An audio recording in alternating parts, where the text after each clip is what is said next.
Black Out Loud Media Group. What's up, everybody? Welcome to part 2 of the season finale. Thank you again for all the support that you've shown. Thank you for sticking with me on this journey. I hope that you found something in every episode, but I will be thankful enough that you found something in one episode. Even if it's not an entire episode, maybe a sentence or maybe just one thing that I've said or one of my guests said that can help impact your life, that can help encourage you and keep you motivated. So please subscribe to the blog, thebrownsugarcafe.blog. You can keep in touch and stay in the know what's going on with my projects, my book, and I'll see you next season.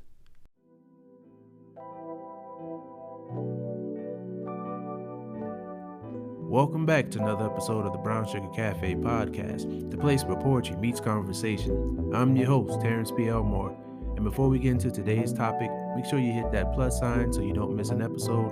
Also, please subscribe to my blog, thebrownsugarcafe.blog, and if you find any value in this episode or any other episodes, make sure you leave a heartfelt review. So with that being said, let's get to it.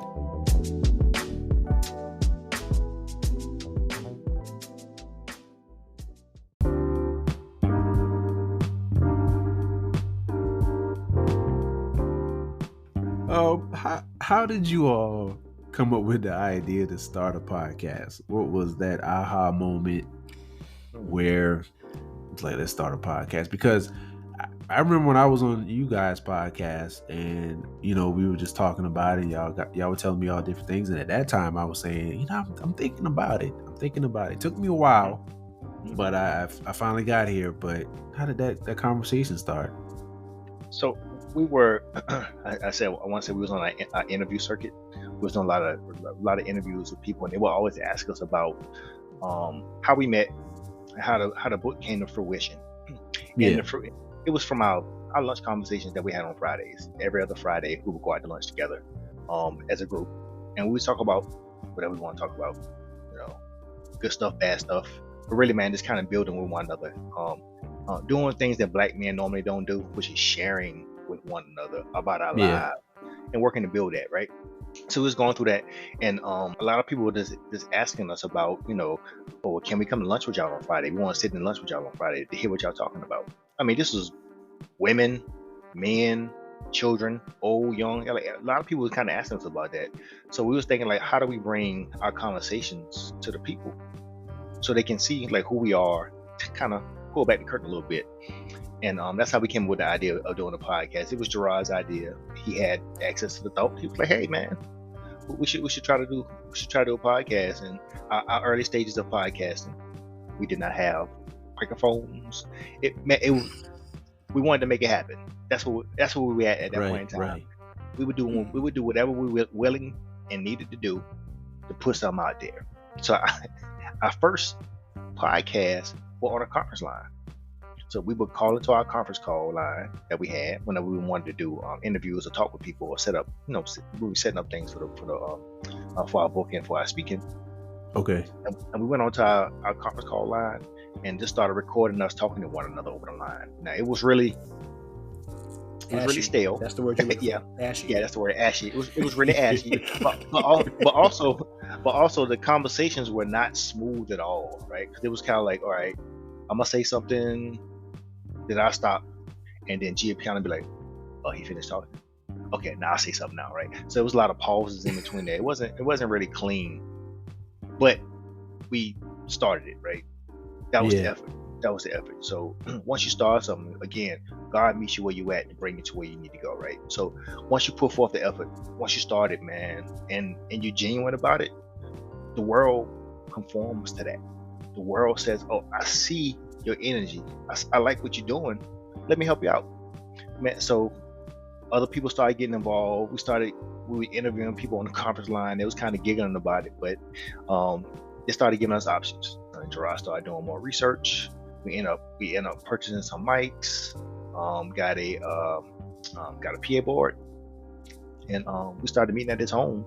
And just started recording, man, and started chopping it up. And originally the podcast started out, it was just us just turn the mics on and talking. We had no plan. We just started riffing. Just like we was at lunch on Friday. We found out that if you don't plan properly, sometimes the conversations go way too far left. Sometimes the conversations are really too short, and it adds a lot of space. Oh, you point at me? Yeah. I'm still talking. Yeah, let me interject here, because when he starts talking about when we don't plan properly, what he is referencing is himself. Because I tried to do a rundown for every episode, and it would get ignored, it would get dismissed, and then we wonder why we over here way on the left when we're supposed to be back here on this page that I wrote all this stuff down on. But we all learn and grow. Very true. Very true. I can understand that completely, because I'm actually on 3 podcasts, including this one. I have one with my homie Charlie. It's a TV show movie podcast called Pass the Remote. We get off topic a lot, even though we have show notes and discuss everything. And then I'm on another podcast. That one's more organized. It's Black Smoke Barbecue. It's a whole group of fellas, and that one has a whole production thing. I mean, down to the minutes, everybody's, giving minute counts and things like that. But when me and Charlie, we get on, and speaking of like earlier podcasts, I was on this podcast, man, probably like over 10 years ago. And I don't even remember what we used, but it was a call in. He had to finagle to do whatever to get his episodes up, but it's so easy now. Mm-hmm. So easy. And, he was somebody who, and watch this now, he was somebody who stopped podcasting for a while, but then he picked it back up. And now he has multiple podcasts that he does by himself. We do 2 together. So I'm just saying. Listen, I don't want to dig in. I don't want to dig in that man's business, and I don't want to deny what it is that you're trying to speak into my life. But I have a full-time job. I have a full-time wife, and I got 2 full-time children. And I am almost 45. Okay, I listen. Hey, we all in our 40s, man. Somebody got to cut a check. Somebody got to come through and say, "Hey, listen, we are going to pay you a substantial fee to do this thing for me to take on that work." I don't work for free no more, man. I'm sorry. And that's what we're trying to figure out. Definitely, if we figure something out, because we're trying to do this network thing that I reached out to you guys about. And that's when I got the bad news that you all were like, yeah, we're evergreen now, but hey, and you say that, I think we just got an email the other day that said that we've let our hosting expire, so I think so. Those episodes might not exist on the internet anymore, but I have all of them saved on a drive. But yeah. Oh man, yeah, we're gonna have to look into that. Even if I gotta get an RSS feed and load them up myself, you just send me the files. Well, see, Terrence, that's what I was about to tell you. That's what I was about to tell you, man. Like when we started, like Anchor and whatever these other like hosting podcast sites, they either did not exist or the fee was so high and we're not bringing any revenue that it just didn't make sense. Right. So everything that we posted was hosted on our personal website. Yeah. So yeah, we didn't have to load to anybody. We didn't have to put anybody's logo on our stuff.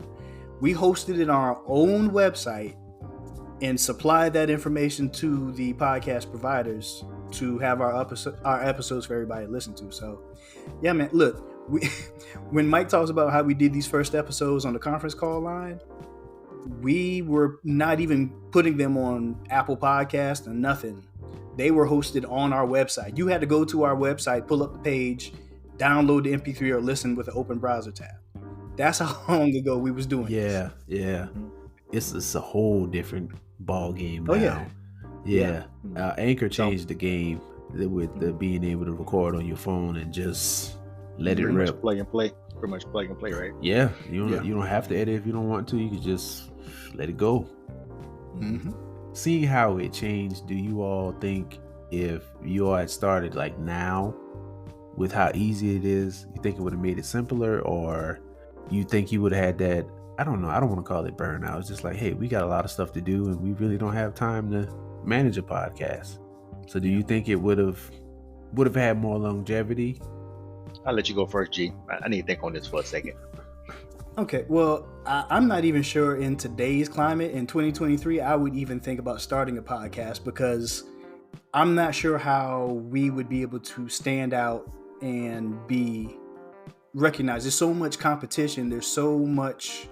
We're so inundated with podcasts. Everybody's got a podcast. Every TV show has been converted into a podcast.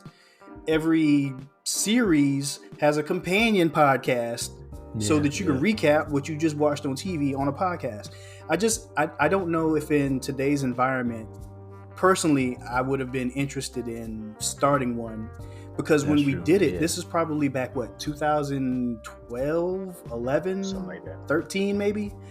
Like, it wasn't as popular as it is today.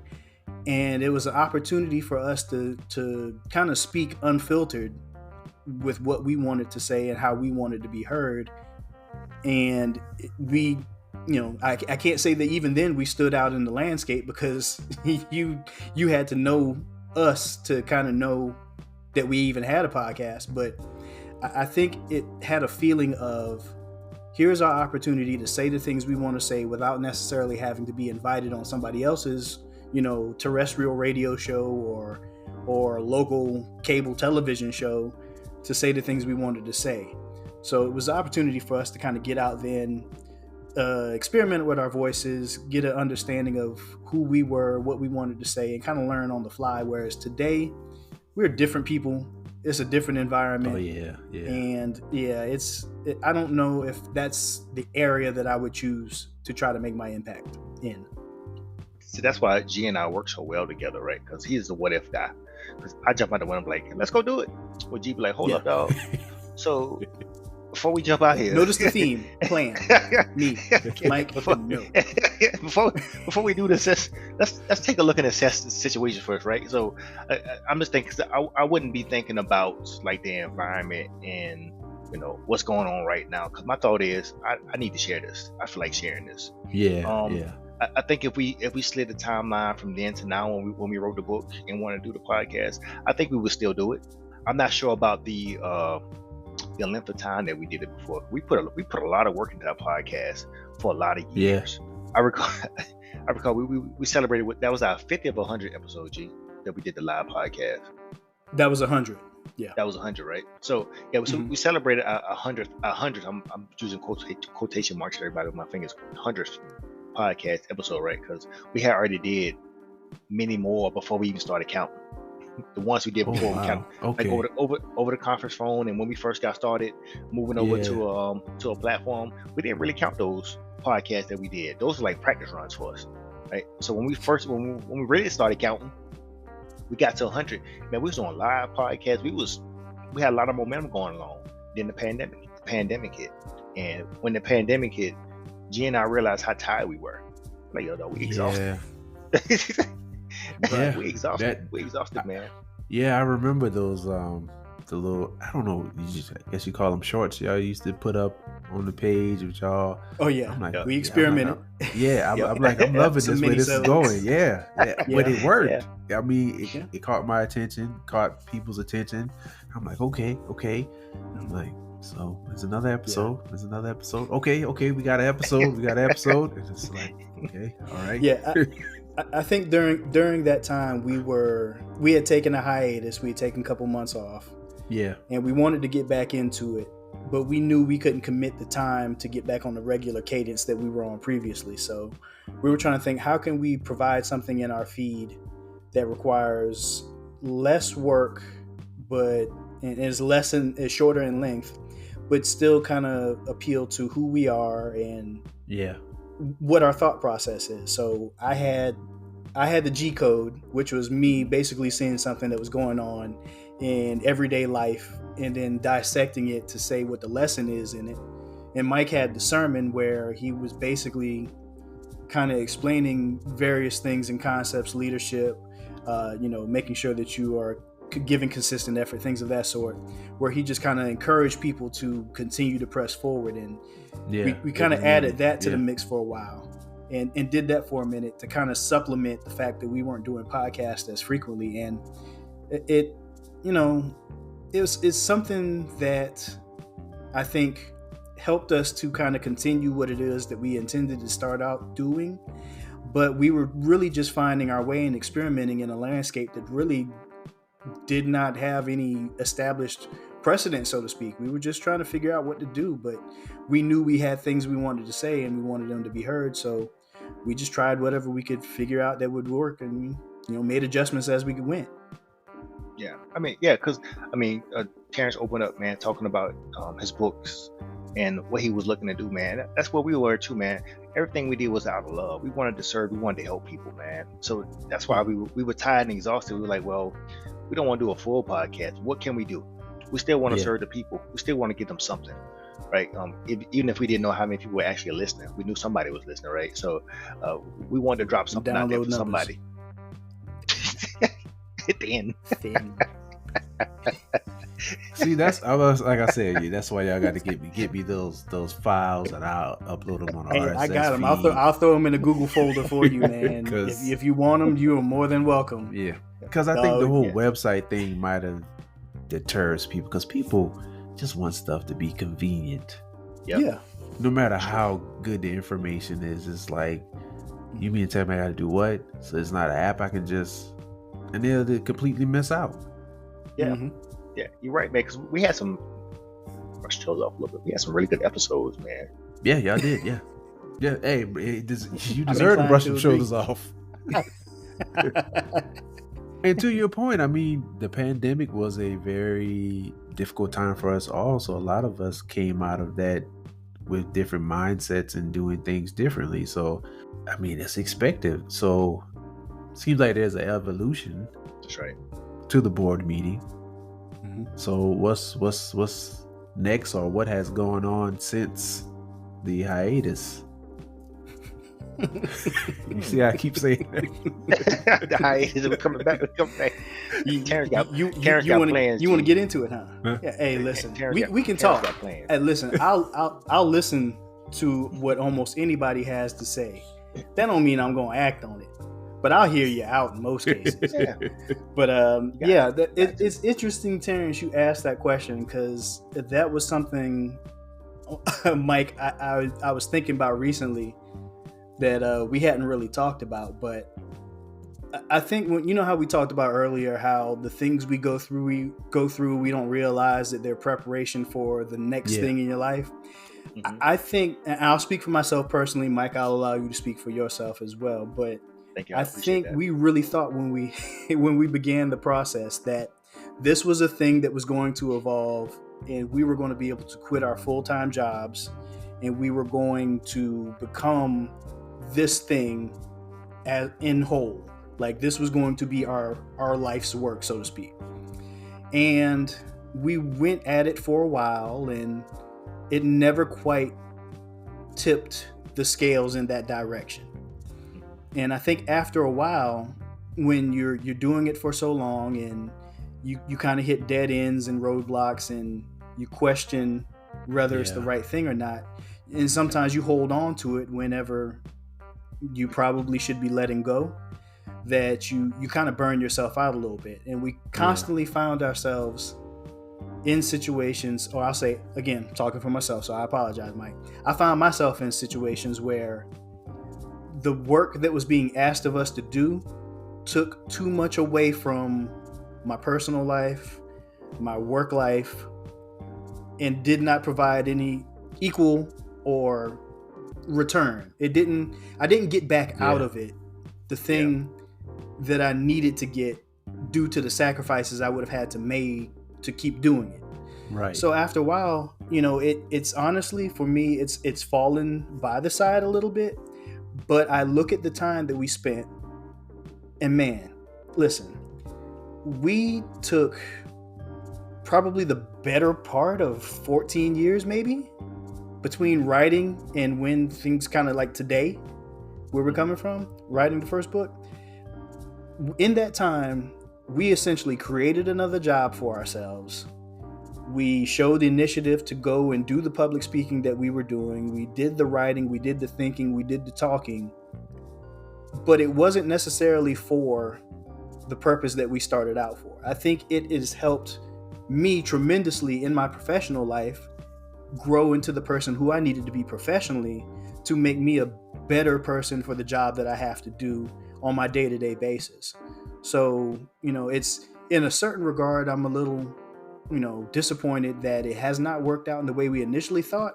But I am so thankful for the ways that it has worked out, because if we never did that, I don't know if I would be in the position that I am today. And, like we've said a couple times over, it's not necessarily what you started out intending it to be, but when you realize what it is for what it is, it's far more greater than you could have ever expected. But you just have to be able to be open to see those other possibilities. Hey, I should have went first. That was well stated, brother. Well stated. Should have went first. All right. I told you, I've been public speaking for a long time, buddy. I've been doing this for a minute. I can think and talk all at once. It's phone. Yeah, but I agree with you though, G man. It became a job, Terrence. That's pretty much what it was. Yeah, When we first started, man, it was fun. It was enjoyable.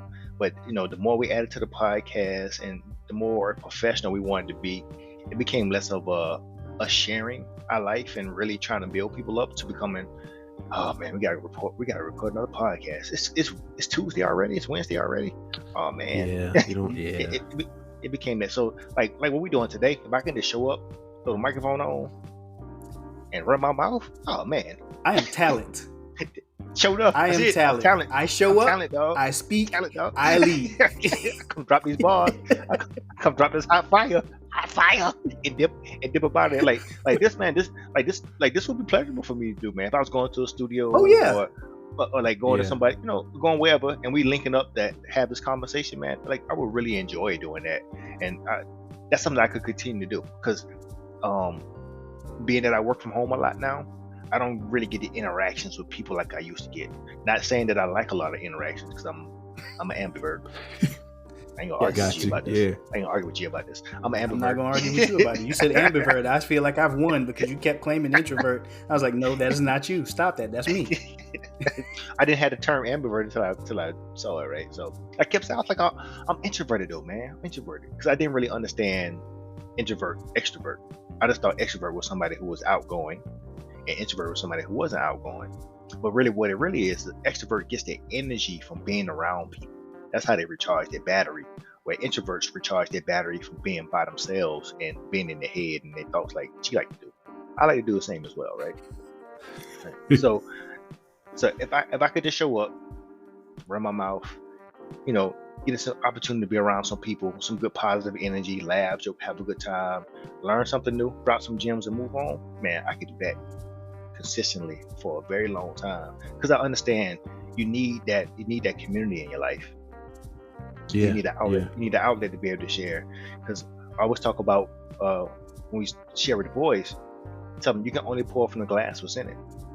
I use the story I talk about my son when he was a child and it was his birthday party, and we had bought him those little bouncy houses, those inflatable bouncy houses, and the kids were having a good time doing their bouncy houses. And I was sitting out there and I was sipping on tea. I was sipping on some tea, and my son came and he said, "Daddy, can I get some water? I want some water." But all I had in my glass was tea. I couldn't give him what he needed or what he wanted, right?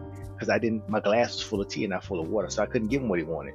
So you have to be able to pour out to refill so you can give people what they need. Because if you're only carrying around that one thing, you're never getting rid of it, man. You're not helping anyone. You're not benefiting anybody. And that's what we want to do. We want to benefit people, man. So having the opportunity to go out here and pour yourself out to people and then allowing others to fill you back up, man. So whenever you do start pouring, it's not just plain old tap water anymore. Now it's mineral water because you got some good in there. I want to thank you fellas for coming on and hanging out and sharing some of your story. Definitely have you back another time. But before you all go, let the people know what you have going on next or how they can reach out to you or any information you want to share. It's on you, G. Yeah, because you don't have nothing. You contact Mike. You got to have his cell phone number because otherwise you're not going to find him on Facebook. You're not going to find him on Twitter. No. You're not going to find him on Instagram. Yeah. I remember when I first came on y'all show, I was trying to look for his information. I was like, man, he's on nothing. Nope. You might be able to find him on Facebook, but I promise you the last update was probably 2011. Listen, listen, that's not him. So I'll give you my stuff. Okay. And truthfully, I'm not too far behind Mike these days because I don't share every thought that comes in my head, but I do enjoy substantial conversations like this one was. And thank you for inviting us, man, because we still have that energy. We do still enjoy having that input. It's just that, I think our own personal outlet is not necessarily the way we want to do it anymore. Yeah. But you can find me online at GerardDroze.com. GerardDroze.com. Basically, it's just a link to all my social media. And if you want to get in contact with me, my email's out there as well. Thanks, G. We still have a Instagram page, right? We just don't add anything to it. Yeah. You want to ask me when the last time we updated it? But yeah, it's nothing. Yeah, it's still there. But okay. Y'all can get in our DMs. We might check it. Yeah. I don't know who's checking it, but yeah, you can get in them. Yeah, we're on social media, all Facebook, Instagram, Twitter, at The True Board. Other than that, I promise you, there's nothing out there that you gonna find too much for us. Like, I'm looking at our last Instagram post right now. It is from 59 weeks ago, and it's got 7 likes. So yeah, that's effectively does not exist any longer in any real way. Right. So. That's right. Yeah. I will say this. I know we don't have any contact information, but if you contact G, man, if you are looking for somebody to come out and talk to your boys, talk to the youth, or just talk to men in general, man, we're definitely open to that. I promise you, it'd be a great experience, not only for you, for a fee. Fee. There's a song I would like to refer you all to before you contact us. It's by the Pimpionaires. It's called "I Don't Sing for Free." I like to direct you to that. So when you do reach out to us, wants to come talk to your boys, and I promise you, it's going to be a great experience, not only for you, but for them as well. Because we give 110%. Well, you only give 100%, right? So we give 100%. We give it our all, man. We don't come in there messing around because we do understand we're affecting people's futures, and we take that seriously. Yeah. However, I do want to refer you to that song because we do not sing. We're not singing for free. So if you're with a religious organization, yes, we charge you too. Yeah. Hey, why not? I mean, Jesus paid it all. I don't know why you think you get a discount. This how I feel about churches who don't want to pay me to come in to speak, right? Because I'm like, don't y'all have guest pastors? Come in. Don't y'all take up a special offering for them? Take up a special offering for them. You put them in a hotel room. Feed them. Yeah. You know what I'm saying? you entertain them, and you cut him a check. And you take up a love offering. Come on, dog. I'm glad you pointed out that distinction, because I don't want no love offering. I got a contract, okay? That's right. That's right. Right. That love offering go on top of that contract. and all right. So, and when the guest pastor come, what he do? He come in, he shake the pastor hand, he stay on in the pulpit, he preach his word, and then he leave. He don't even associate with the people, right? Nah. I'm gonna tell you this. They walk him in the back.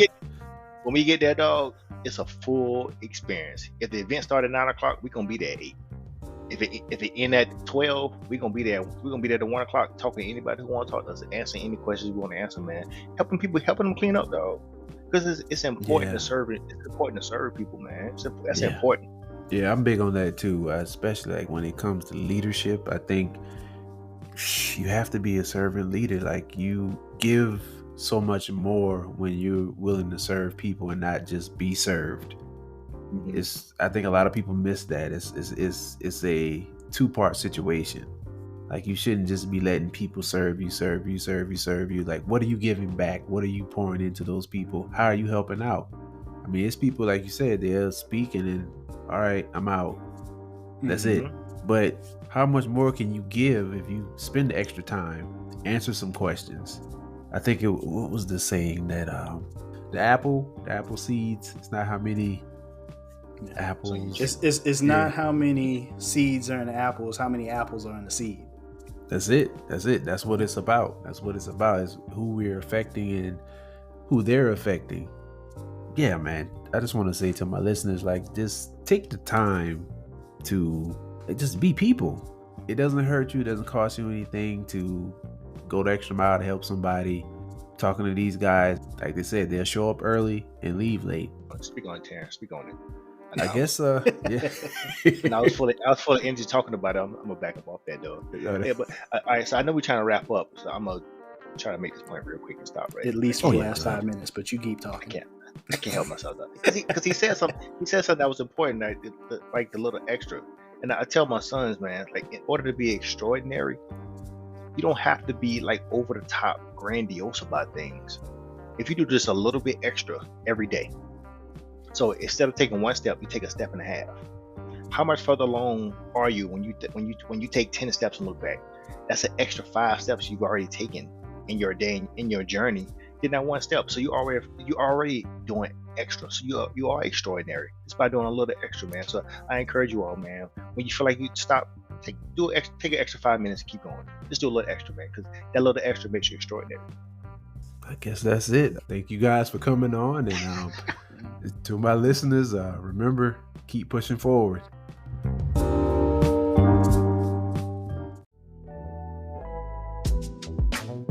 Thank you for tuning in to another episode of the Brown Sugar Cafe podcast. Once again, I'm your host, Terrence B. Elmore, and this is the place where poetry meets conversation.